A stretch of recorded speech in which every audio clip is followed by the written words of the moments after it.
ఇప్పుడు వచ్చేసరికి memory reference instruction. ఇంతకుముందు వీడియోలో చదువుకునే రిజిస్టర్ రిఫరెన్స్ ఇన్స్ట్రక్షన్స్. అవి ఏంటి, సిపియు రిజిస్టర్స్ని డైరెక్ట్గా ఆపరేట్ చేయగలుగుతాయి without accessing the memory. So ఇక్కడ వచ్చేసరికి దీనికి పక్క మెమరీ కావాలి ఏదైనా ఆపరేషన్ చేయాలంటే. దాని లోపల ఉన్న ఆపరెంట్స్ ఉంటాయి కదా, ఇప్పుడు యాడ్ R1, R2 అయితే R1, R2 అనే ఆపరెంట్స్ అయితే. సో ఆ ఆపరెంట్స్ యొక్క మెమరీ అనేది చాలా అవసరం ఏ ఆపరేషన్ చేయాలన్నా మెమరీ రిఫరెన్స్ ఇన్స్ట్రక్షన్స్లో.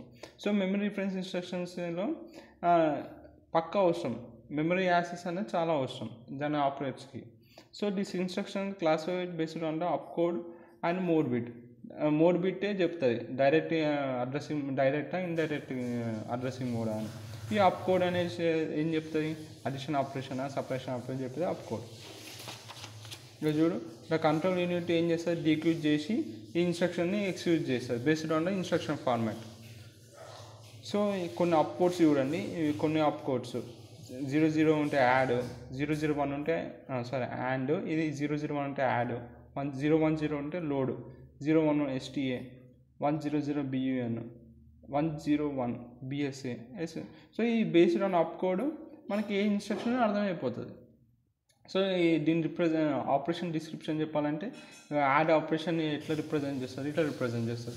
రెండిటికి యాడ్ ఆపరేషన్ జరుగుతుంది, అడిషన్ ఆపరేషన్. తర్వాత లోడ్ ఆపరేషన్, ఇది అక్యుములేటర్కి లోడ్ అవుతుంది. ఓకేనా, ఇట్లా అన్నమాట, ఇట్లుంటాయి.